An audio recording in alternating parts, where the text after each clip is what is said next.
लोकसभा चुनाव से पहले राम मंदिर के मुद्दे को लेकर जिस तरह से भारतीय जनता पार्टी अपनी जीत के प्रति आश्वस्त दिख रही थी, लेकिन चुनावी रिजल्ट आते आते बीजेपी के पैरों के नीचे से जमीन निकल गई। समाजवादी पार्टी ने अयोध्या में जीत हासिल कर पूरे देश के अंदर बीजेपी को झटके में डाल दिया।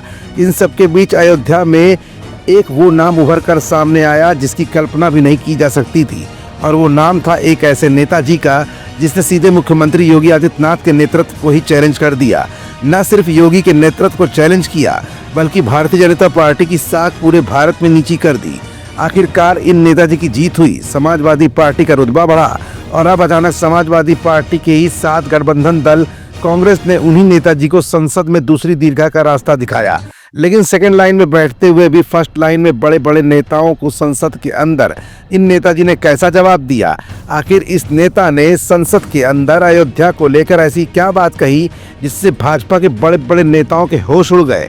कौन से मुद्दे को लेकर संसद के अंदर इन सांसद जी ने अपनी वरिष्ठता का लोहा मनवा दिया? ये कुछ ऐसे सवाल है जिनका जवाब आज की अपनी इस रिपोर्ट में हम आपको दिखाएंगे भी और बताएंगे भी।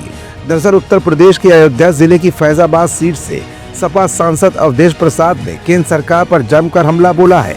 सपा सांसद ने संविधान को लेकर निशाना साधते हुए कहा कि किसी भी कीमत पर संविधान को खत्म नहीं होने देंगे, न ही संविधान को बदलने देंगे, न टूटने देंगे। उन्होंने कहा कि हम भारतीय संविधान को बचाने के लिए देश की जनता का पैगाम लेकर दिल्ली आए हैं। इसके साथ ही सपा सांसद ने आगे कहा कि अब धर्म के आधार पर राजनीति नहीं चलेगी, बल्कि संविधान को बचाने और जातीय जनगणना कराने की राजनीति चलेगी।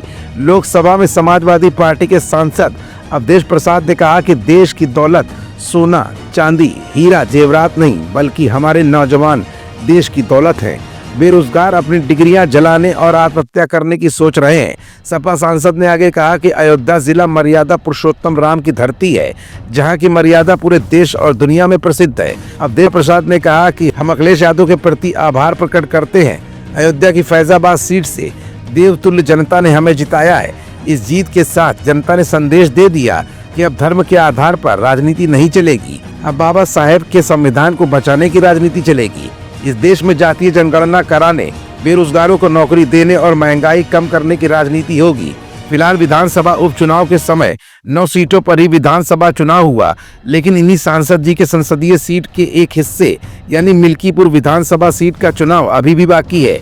अब ऐसे में अयोध्या से सांसद अवधेश प्रसाद का ये बयान इस विधानसभा उपचुनाव में यानी मिल्कीपुर विधानसभा सीट को जिताने के लिए कितना कामगार साबित होता है, ये तो भविष्य की गर्त में है। हमारा channel Indian news services INS like, share and subscribe करना ना भूलें। बेल आइकन पर बटन दबाएं और देखें लेटेस्ट खबरें INS पर। INS, हर भारतीय की आवाज।